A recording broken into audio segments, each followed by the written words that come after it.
주신 하나님의 말씀 함께 보도록 하겠습니다. 요한복음 2장 13절부터 22절까지 저와 함께 교독하도록 하겠습니다. 요한복음 2장 13절 제가 먼저 읽도록 하겠습니다.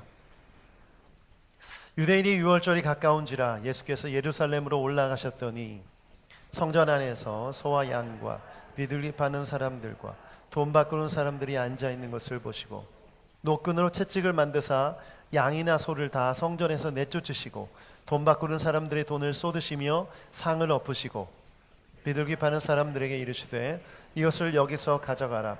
내 아버지의 집으로 장사하는 집을 만들지 말라 하시니 제자들이 성경 말씀에 주의 전을 사모하는 열심히 나를 삼키리라 한 것을 기억하더라. 예수께 말하기를 내가 이런 일을 행하시 무슨 표적을 우리에게 보이겠느냐. 예수께서 대답하여 이르시되 너희가 이 성전을 헐라 내가 사흘 동안에 일으키리라. 유대인들이 이르되 이 성전은 46년 동안 지어졌거늘 내가 3일 동안 일으키겠느냐 하더라. 그러나 예수는 성전된 자기 육체를 가리켜 말씀하신 것이라. 죽은 자 가운데서 살아나신 후에야 제자들이 이 말씀하신 것을 기억하고 성경과 예수께서 하신 말씀을 믿었더라. 아멘. 자, 요한복음 강의 7번째 시간입니다. 예수님을 따르는 사람들이라는 주제로 함께 말씀을 나누고 있습니다. 지난주 가나 혼인잔치 이야기를 통해서 하나님의 말씀을 나눴죠. 우리가 예수님을 따라갈 때 어떻게 살아야 되는가 기억나세요? 첫 번째, 마리아처럼 삽시다. 마리아가 어땠죠? 예수님을 온전히 하나님의 아들로 믿게 되었어요. 그리고 하인들처럼 순종합시다. 하인들이 어떻게 했죠? 단순하게 순종했죠. 그리고 제자들처럼 믿읍시다. 기적을 보고 표적을 보고 예수님이 단순히 랍비가 아니라 하나님의 아들이심을 믿게 되었습니다. 이 세 가지 축복 여러분 기억하시며 살아가는 여러분 되시길 축복합니다. 자, 오늘 예수님이 유월절을 맞아서 성전으로 나아가십니다. 이 성전으로 나아가서 모두가 놀랄만한 깜짝 놀랄만한 행동을 하십니다. 예수님이 왜 이런 행동을 하셨을까요? 여러분 옛날에 예수님이 이렇게 성화를 보면 자주 봤던 성화 기억나세요? 예수님이 오른편에는 이렇게 지팡이를 들고 있고 한쪽 편에는 양을 이렇게 안고 있는 성화. 얼굴은 백인이고 머리 헤어스타일은 우리 여성들 자매님들처럼 이렇게 길게 늘어뜨린 이 모습 기억나세요? 푸른 초장이 있는 예수님의 모습. 그 성화를 보면서 예수님은 정말 사랑이 많으시고 인자하시고 따뜻하시고 긍휼이 많으시고 이런 이미지들이 연상이 되죠. 그런데 예수님이 분노하신다. 여러분 어떠세요? 사실 쉽게 상상하기가 어렵죠. 그런데 예수님이 오늘 본문 말씀을 보니까 엄청난 분노를 쏟아내고 계십니다. 우리가 예수님을 따라간다고 했을 때 예수님의 행동, 예수님의 성품 다 닮기 원하잖아요. 그렇죠? 그런데 예수님의 분노도 우리가 닮아야 되는가? 예, 닮아야 됩니다. 예수님이 분노하시는 부분을 보면서 우리도 분노할 수 있어야 됩니다. 예수님이 왜 분노하셨죠? 오늘 본문 말씀 보니까 성전에서 하나님께서 기뻐하시지 않는 일들을 하고 있는 모습을 보면서 분노하셨어요. 그래서 오늘 이 분노가 어떤 의미인지, 그리고 오늘 이 본문 말씀을 통해서 우리에게 하나님께서 무엇을 말씀하시고자 하시는지 그 말씀을 듣는 여러분 되시길 축복합니다. 자, 우리가 이 본문 말씀 온전히 이해하기 위해서 반드시 성전의 의미에 대해서 깨달아야 됩니다. 우리가 오늘 깨달아야 될 것 첫 번째, 성전이 무엇인지 알아야 됩니다. 그래서 오늘은 좀 뒷부분부터 말씀을 나누도록 할게요. 19절부터 21절까지 같이 한번 세번역 버전으로 읽어보도록 하겠습니다. 19절입니다. 시작. 예수께서 그들에게 말씀하셨다. 그러면 내가 사흘 만에 다시 세우겠다. 그러자 유대 사람들이 말하였다. 이 성전을 짓는데 46해나 걸렸는데 이것을 사흘 만에 세우겠다고요? 그러나 예수께서 성전이라고 하신 것은 자기 몸을 두고 하신 말씀이었다. 자, 예수님께서 성전 안에서 분노를 표출하셨어요. 그 모습을 보고 유대인들이 물어보는 거예요. 도대체 네가 무슨 권위로 이런 일을 하냐? 표적을 보여달라. 그랬더니 예수님이 이 성전을 헐라 내가 3일 만에 다시 세우겠다 이렇게 말씀하시는 거예요. 아니 이 성전을 짓는데 46년이 걸렸는데 무슨 3일입니까?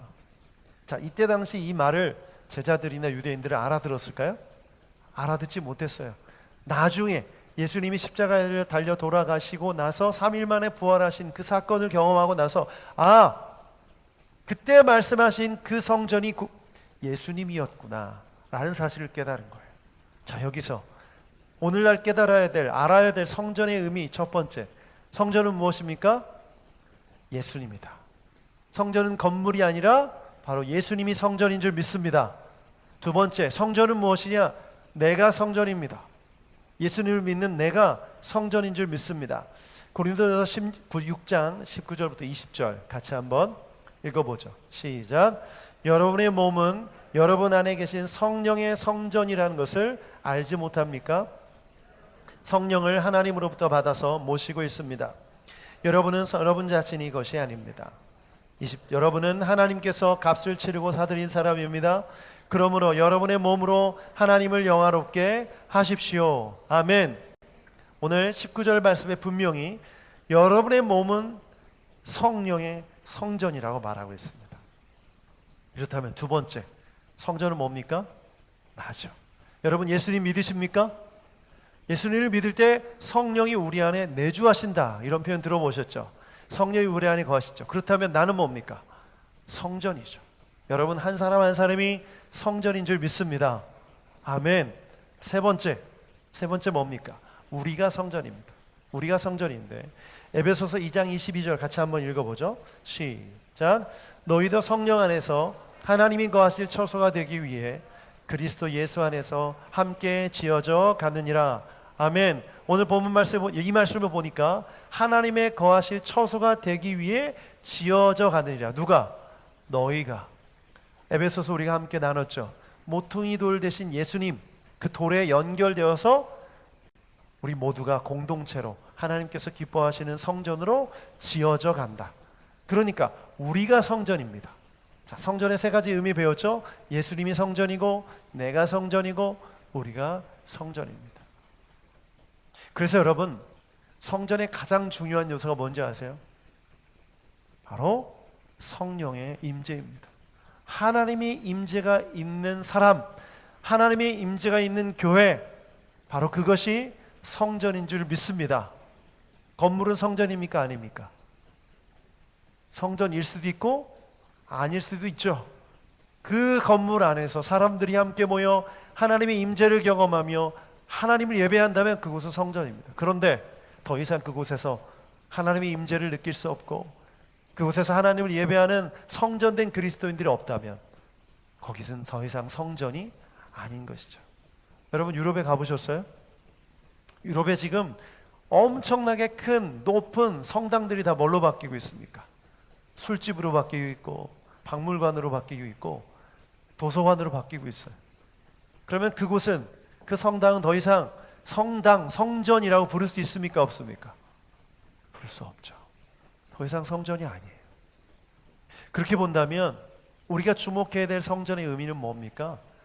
건물이 아니라 우리 바로 예수님임을 믿습니다. 그런데 어느 날부터 한국교회 안에 자꾸 건물을 향해서 성전이라는 표현을 쓰기 시작했어요. 새롭게 건축한 교회를 보면 항상 현수막에다 크게 이렇게 붙이죠. 뭐라고 붙입니까? 성전 봉헌, 성전 건축, 이런 표현을 너무나 쉽게 써요. 화곡동에 어떤 교회 갔더니 이 강대상 뒤에 벽에 검은색으로 되어 있었는데 거기에 낙서 같은 것이, 글씨 같은 것이 깨알같이 써 있어요. 가서 자세히 봤더니 성전 헌금 명단이 쫙 이름이 새겨져 있는 거예요. 빼곡하게. 왜 이런 일이 벌어졌을까요? 우리 선배 목사님들이 이제 교회를 건축해야 되는데 성전을 짓는다고 하면 성도들이 열심히 헌금할까 봐 이 성전이란 단어를 건물에다가 붙이기 시작하던 거죠. 그래서 요즘 이 성전이라는 단어가 비일비재하게 사람들이 입에 오르내리고 또 그렇게 말해지고 있고 그렇게 알게 됩니다. 여러분, 성전에 대한 인식을 제대로 갖지 못하면 바른 신앙생활을 할 수가 없습니다. 예전에 우리 교회 선배, 한국 교회 선배들은 어떻게 했죠? 여러분, 제가 어렸을 때만 해도 이 교회 앞을 지나다니 보면 대부분 예배당 혹은 교회당 이렇게 적혀 있었지 뭐 성전, 무슨 성전, 무슨 성전 이렇게 붙어 있지 않았어요. 왜냐하면 그때 당시만 해도 바른 성전에 대한 인식, 바른 신학이 있었기 때문이죠. 이제 한국 교회가 폭발적인 경제 성장과 함께 교회도 재정적으로 부유해지고 또 성도들도 많이 늘어나면서 열심히 건축을 하기 시작했어요. 그런데 너무나 잘못된 오류를 범한 거죠. 성전이라는 이름을 붙이고 건축을 했는데 그 성전이 온전히 하나님을 예배하는 장소로 하나님 앞에 나아가고 있지 못하다면 정말 우리는 큰 죄를 하나님 앞에서 저지른 것입니다. 강남의 한 교회가 아주 짧은 시간에 크게 성장을 해서 판교에 좋은 곳에 500억이 넘는 건물을 지었어요. 이 건물을 지을 때 성전 건축이라고 해서 지은 거예요. 그리고 완공한 이후에 성전 봉헌 예배도 크게 드립니다. 아주 유명한 분들 막 초청하고 예배를 멋있게 드렸어요. 그런데 너무나 무리해서 건축을 한 나머지 감당할 수가 없어서 경매에 넘어가게 됐어요. 경매에서 1차, 2차, 3차 유찰이 되고 이제 낙찰됐는데 낙찰된 데가 어딘지 아세요? 안상홍증이네. 이단에게 그 건물이 넘어간 거예요. 제가 그 기사를 보면서 막 화가 막 나기 시작하더라고요. 화가 막 나기 시작해요. 하나님 앞에 성전으로 봉헌했는데 그 성전을 지금 누구한테 넘겨준 거예요? 마귀를 섬기고 사탄을 섬기는 이단에게 그 건물이 넘어간 거예요. 성전이. 구약 성경을 보면 성전 안에서 이방신들이 와서 이방신 앞에 제사하는 것과 똑같은 거죠. 여러분, 그런 일들을 교회가 아무렇지도 않게 하고 있고 아무렇지도 않게 생각하고 있어요. 저는 분명히 한국 교회가 하나님의 심판대 앞에 설 텐데 정말 두려운 심판을 받게 될 거라고 저는 생각합니다.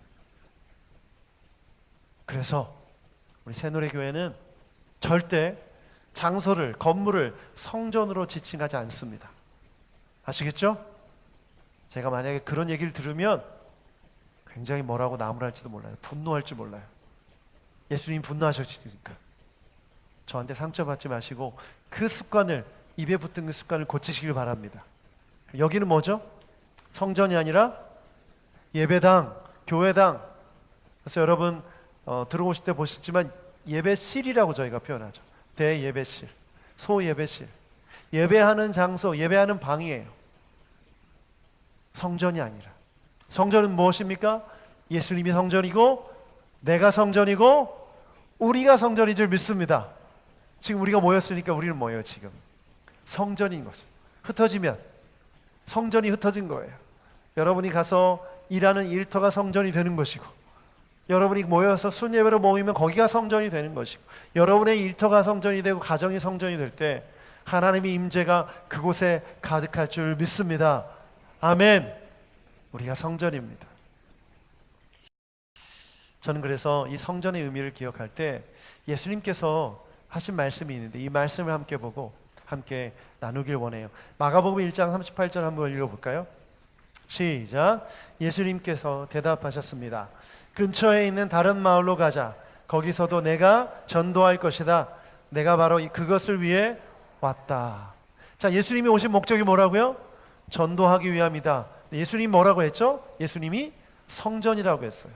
제가 이 말씀을 보는데 딱 깨닫게 되는 말씀이 있었어요. 야, 성전 건축은 전도구나. 교회가 건물을 짓는 게 성전 건축이 아니라 예수 그리스도를 전하고 복음을 전하는 게 성전 건축이라는 사실을 깨닫게 됐어요. 우리 교회의 정체성 세 번째 목회 철학 뭐죠? 우리 교회는 전도하는 교회죠. 그럼 전도를 열심히 하는 건 뭡니까? 성전 건축을 열심히 하는 것인 줄 믿습니다.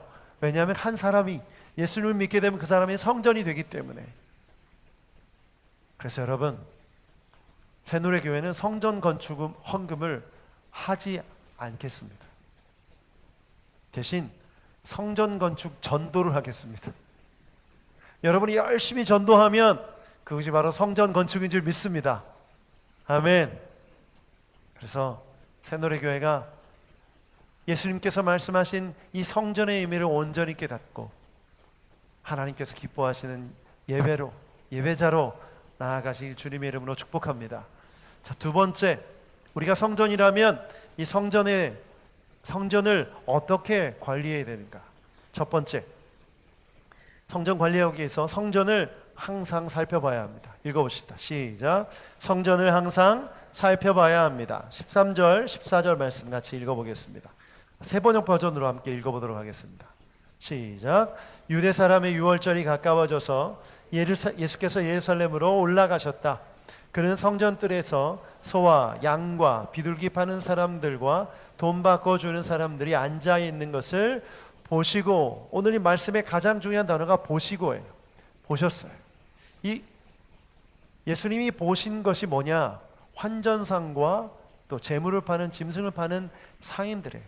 환전상과 상인들이 그들이 성전 뜰 안에 있었다는 거죠. 문제는 왜 성전 뜰 안에 있게 되었느냐가 중요해요. 자, 여러분, 환전상이 왜 필요했을까요? 이때 당시 통용되던 화폐는 로마 화폐였습니다. 로마 화폐. 그런데 이 로마 화폐를 가지고 성전세로 낼 수 있습니까? 없습니까? 로마 화폐로 낼 수가 없었어요. 뭘만 바칠 수 있었죠? 세겔. 이 세겔로 환전해야 되는 거예요. 그러니까 환전상은 필요합니까? 안 필요합니까? 필요하죠. 성전세를 내면 꼭 필요해요. 두 번째, 상인들이 있었습니다. 상인들이 재물을 바칠 때 쓰는 짐승을 팔았는데, 자, 상인들 필요합니까? 필요합니다. 왜? 하나님 앞에 제사 드릴 때 짐승의 가장 중요한 요소가 뭐였죠? 흠이 없어야 돼요. 뭐 다치거나 병이 걸렸거나 뭐 상하거나 그러면 안 되는 거예요. 재물이 흠이 없어야만 하나님 받으시니까 멀리서 순례객들이 그 짐승을 데리고 오다가 다치기도 하고 병에 걸리기도 하고 다양한 위험을 겪게 되잖아요. 그러니까 그냥 자신의 몸만 오고 재물을 그 앞에서 사는 거죠. 흠 없는 재물을 사다가 바치는 거예요. 그러니까 상인들이 필요합니까? 안 필요합니까? 상인들이 필요하죠. 문제는 뭐예요? 환전상도 필요하고 상인들이 필요한데 이들이 어디에 있었다? 성전 뜰 안에 있었다. 바로 그게 문제인 겁니다. 성전 뜰 안에 환전상과 상인들이 있게 된 이유가 바로 그들의 필요였지만, 문제는 뭡니까? 성전 밖에 있어야 할 것이 성전 안에 있었다는 거죠. 자, 그렇다면 누가 허락했을까요? 누가? 제사장이 허락했겠죠. 제사장이 그냥 허락했을까요? 성전 뜰 안에서 이 일을 하기 위해서는 반드시 제사장에게 뭘 내야 됩니까? 네, 세금을 내야 되는 거죠. 여러분, 이때 당시에 유대인들 중에 가장 권력이 많고 돈이 많았던 부류가 있었는데 그 부류가 사두개인들이었어요. 자, 사두개인들의 신앙은 어떤 신앙이었는지 말씀을 통해 보도록 하겠습니다. 사도행전 23장 8절 읽어보죠. 시작. 이는 사두개인들은 부활도 없고 천사도 없고 영도 없다 하고 바리새인들은 다 있다 함이라. 자, 사두개인들이 부활이 없대요. 천사도 없고 영이 없다. 그렇다면 천국이 있어요, 없어요? 사두개인들한테는 죽음 이후의 삶이 있어요, 없어요? 그들이 중요한 건 뭡니까? 영이 아니라 뭐죠? 육체죠. 육체. 이 땅에서 사는 삶이에요. 그러니까 돈 많이 벌고 잘 먹고 잘 사는 게 사두개인들의 최고의 목표죠. 그래서 내가 그 상인들에게 또 환전상에게 세금을 받고 성전뜰에서 장사할 수 있게 해주는 건 괜찮은 거예요. 아무 문제가 안 되는 거죠. 성전뜰에 그것이 있는 것이 그들에게 문제가 안 됐어요. 그래서 그들의 눈에는 이게 있어서는 안 될 것이라는 게 보였을까요? 안 보였을까요? 안 보였죠. 여러분, 자신의 욕심에 어두울 때, 하나님이 아닌 다른 것에 묶여 있을 때 성전 안에 있으면 안 되는 것이 안 보입니다. 바리새인들도 성전에 왔다 갔다 했겠죠. 그런데 바리새인들 또한 그것을 보지 못했어요. 왜 그랬을까요? 바리새인들이 가장 중요시 여긴 게 뭐예요? 율법이죠. 율법은 자기들이 철저하게 지키는 거예요. 내가 이걸 지키고 있기 때문에 자신의 생각과 자신의 가치에 갇혀서 성전에서 팔고 있는 상인들과 또 환전상의 이 문제를 보지 못했던 거죠. 그런데 누구는 보셨습니까?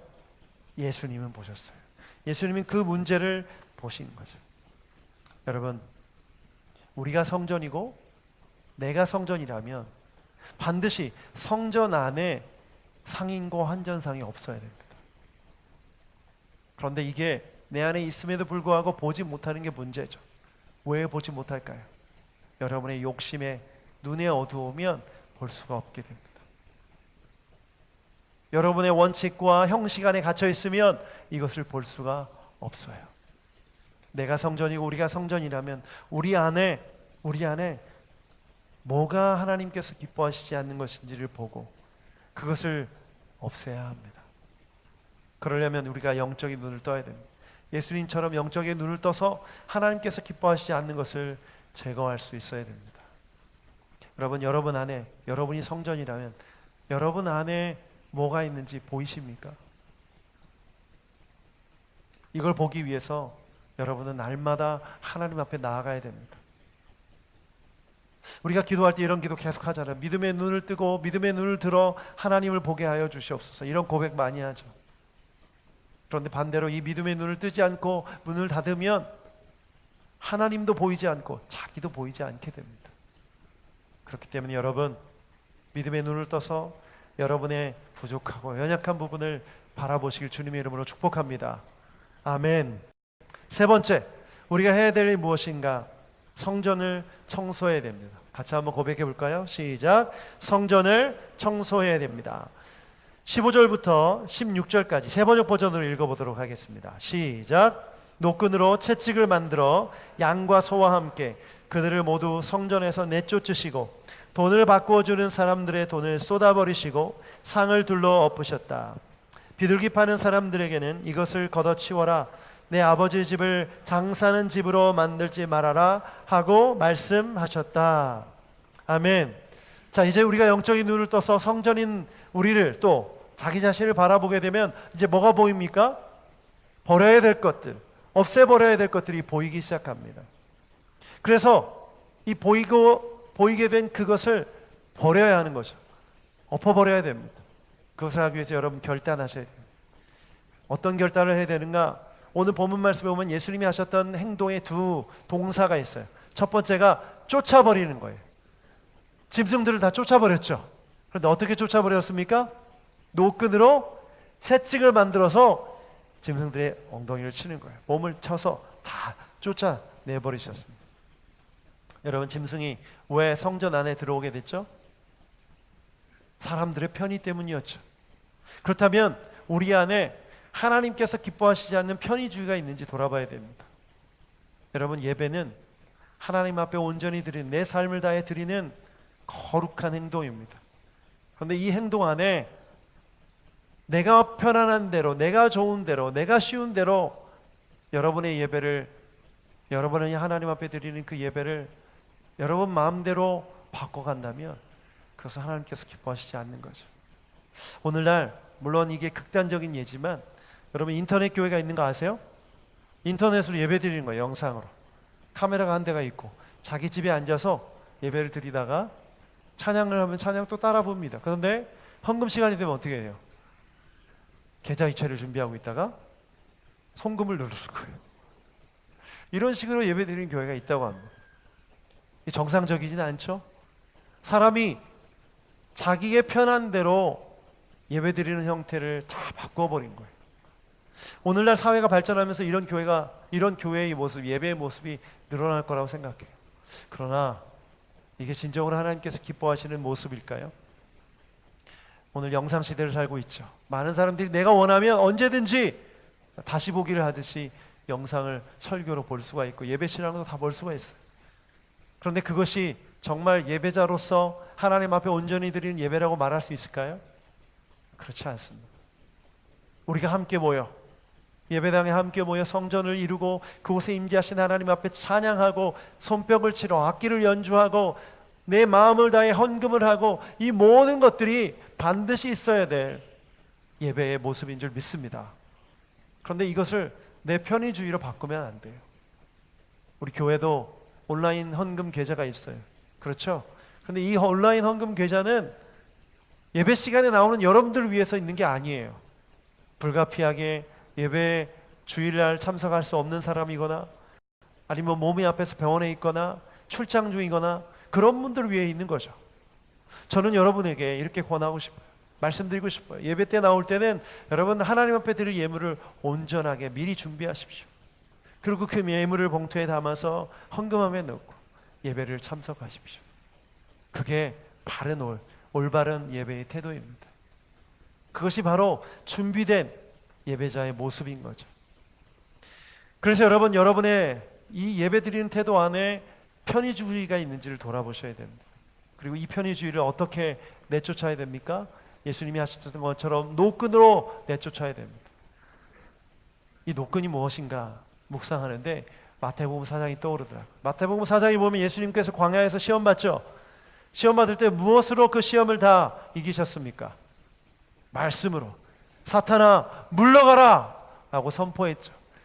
그 말씀이 바로 예수님께서, 성전된 예수님께서 그 마귀의 유혹과 죄의 유혹을 물리치신 방법이면 우리도 동일하게 성전인 우리를 속이고 우리를 게으르게 하고 하나님의 뜻대로 예배하지 못하게 하는 그 모든 것들을 뭘로 내쫓아야 됩니까? 말씀으로 내쫓아야 될 줄 믿습니다. 그래서 여러분, 성경을 읽으시길 바라요. 성경은 너무나 중요한 것입니다. 성경을 통해서 온전한 성전으로 우리가 나아갈 수 있는 줄 믿습니다. 두 번째, 돈을 쏟아버리십시오. 예수님이 쫓아버리셨고, 두 번째 뭐 했죠? 환전상의 돈바구니를 쏟아버리셨어요. 이 돈을 쏟으신 그 이유가 뭡니까? 바로 그 돈은 하나님께 바쳐져야 하는 돈이었기 때문에 그렇습니다. 성전 안에 있는 돈은 누구에게만 드리는 돈입니까? 하나님께만 드리는 돈이죠. 사람에게 가는 돈이 아닙니다. 그것은 무엇을 의미합니까? 우리 안에, 교회 안에, 성전 안에 하나님 아닌 물질이 중심이 되는 것에 대해서 예수님이 강력하게 경고하시고 분노하신 것입니다. 제가 예전에 전도사 시절에 신학을 이제 공부하고 있었을 때였어요. 파트 전도사로 목회를 하고 있었을 때였는데 한 집사님이 저를 초대하시는 거예요. 같이 밥 먹자고. 그래서 점심시간에 같이 밥을 먹었는데 자기 집에 가자는 거예요. 그래서 보통은 이제 차를 마시거나 이러는데 자기 집에 초대하는 얘기를 들으니까 굉장히 또 마음이 좋더라고요. 전부터 알고 있었던 분이었기도 했고. 근데 이분이 대화를 나누는데 뭐 여러 가지 얘기를 나누다가 목회자로서 어떻게 살기 힘들지 않냐. 그때 당시 제가 교회에서 받는 사례비가 50만 원이었어요. 50만 원 가지고 어떻게 사냐 이제 걱정해 주면서 얘기를 하는 거예요. 그런데 이분이 많은 목회자들이 이걸 한다고 하면서 소개한 게 바로 네트워크 마케팅이었어요. 여러분 네트워크 마케팅 아시죠? 제가 뭐 특정 회사를 얘기하려고 하는 거 아닙니다. 그것이 좋다 나쁘다 이걸 얘기하려고 하는 게 아니라 그분이 저에게 그 네트워크 마케팅을 권유하는 그 얘기를 들을 때 사실 제가 굉장히 서글프고 힘들었어요. 두 가지 이유 때문에 힘들었는데 첫 번째는 내가 하나님 앞에 내 삶을 드리고 모든 걸 맡기고 내 주님의 종으로 헌신한 사람인데 이 경제적인 부분, 이 부분 때문에 다른 사람들이 나를 그렇게 본다는 그 시선이 너무 서글프더라고요. 두 번째는 이 집사님이 같이 예배드리고 성가대도 하고 신앙생활 같이 하던 분인데 이 집사님 눈에는 제가 뭘로 보인 거예요? 돈으로 보인 거죠. 이 전도사 한 명을 네트워크 마케팅을 같이 하게 되면 자기에게 유익이 있으니까, 수익이 있으니까. 제가 그 마음의 동기가 목회자를 위로하고 축복해주고 격려하기 위해 식사한 게 아니라 저를 포섭하기 위해서 했다는 것을 알게 되는 순간 너무 슬프더라고요. 그 다음에 교회에서 이분을 볼 낯이 없을 것 같더라고요. 여러분, 제사장들이 예배드리러 오는 순례객들이 뭘로 보였을까요? 다 돈으로 보였겠죠. 환전상들은 다 돈으로 보였겠죠. 상인들은 다 돈으로 보였겠죠. 하나님 앞에 예배하러 나오는 모든 사람들을 정말 순수하게 하나님의 사람으로 보지 못하고 다 돈으로 보는 거죠. 여러분, 한국 교회의 지금 현재 가장 큰 문제가 이것입니다. 목회자들이 성도들을 돈으로 보고, 성도가 성도를 돈으로 보고, 교회에 나오는 목적이 경제적인 이유 때문에 가는 분들도 많이 봤어요. 그리고 서로 비즈니스 하다 봐서 상처받고, 교회 안에서 이런 모습이 왜 있는 것입니까? 성전된 우리 안에 잊지 말아야 될, 없어야 될 것이 있기 때문에 그런 것이죠. 사업하시는 분들, 장사하시는 분들, 이분들이 나쁘다는 얘기가 아닙니다. 적어도 성전 안에는 그것이 있으면 안 되는 거죠. 저는 오늘 우리 교회가 어떤 모습으로 나아가야 될지 오늘 본문 말씀을 통해서 분명히 말씀해 주신다고 믿습니다. 교회가 재정이 필요하죠. 교회가 돈이 필요합니다. 그러나 여러분, 우리가 섬기는 하나님은 돈의 주인인 줄 믿습니다. 우리가 하나님을 믿는데 하나님께서 온 우주 만물을 통치하시고 다스리시는데 그 돈을 필요한 대로 공급해 주시지 않겠어요? 비단 교회만 그렇습니까? 여러분 각 개인도 마찬가지죠. 하나님의 사람이고 하나님의 뜻대로 살겠다고 결단했다면 그 사람에게 하나님이 재정을 안 채워주시겠어요? 그런데 대부분 사람들의 문제가 뭡니까? 하나님을 따르려고 하지 않고 돈을 따르려고 하기 때문에 그것이 문제죠. 성경이 분명히 말하죠. 하나님과 재물을 동시에 섬길 수 있다 없다? 없다. 중간지대는 없어요. 자, 그렇다면 우리가 하나님을 믿는다, 신앙이 있다, 우리가 성전이라면 우리 안에 성령의 임재가 있다면 돈은 들어올 수 있습니까? 없습니까? 절대 들어올 수 없습니다. 돈이 들어오는 순간 하나님의 임재가 떠나는 것이죠. 누가복음 12장 34절 같이 한번 읽어보죠. 시작. 너의 보물이 있는 곳에는 너의 마음도 있으리라. 너의 보물이 있는 곳에는 너의 마음도 있으리라. 지금 수많은 예가 있죠. 제가 오늘 하루 동안 얘기해도 다 얘기할 수 있어요. 교회 안에 이 물질 때문에 서로 싸우고 분쟁하고 건축하는 가정 가운데 여러 가지 분란이 생기고 수많은 사례가 지금 차고 넘칩니다. 왜 이렇게 됐을까요? 성전의 개념을 올바로 이해하지 못하고 성전을 하나님께서 기뻐하시는 거룩한 곳으로 지키지 못했기 때문에 이 불행한 결과들이 있는 것이죠. 여러분, 그래서 타협하지 마십시오. 경제적인 이유로, 돈 벌어서 하나님을 섬긴다는 이유로 그 돈을 마음에 두지 마십시오. 반대입니다. 하나님의 뜻대로 섬기기로 결정하면 하나님이 돈을 주실 줄 믿습니다. 합리화하지 마십시오. 돈 버는다는 것을 이유로 해서 신앙생활을 게으리하지 마세요. 하나님과 돈을 동시에 섬길 수 없습니다. 중간은 없습니다. 아까워하지 마십시오. 하나님 앞에 재물을 드리는 것을 아까워하지 마십시오. 왜요? 돈의 주인은 하나님이시기 때문에. 하나님이 필요하다면 하나님의 뜻에 합당하게 우리에게 물질로 채워주실 것을 믿기 때문인 줄 믿습니다. 여러분 두려워하지 마세요. 가난하게 사는 거 두려워하지 마세요. 절대 여러분 죽지 않습니다.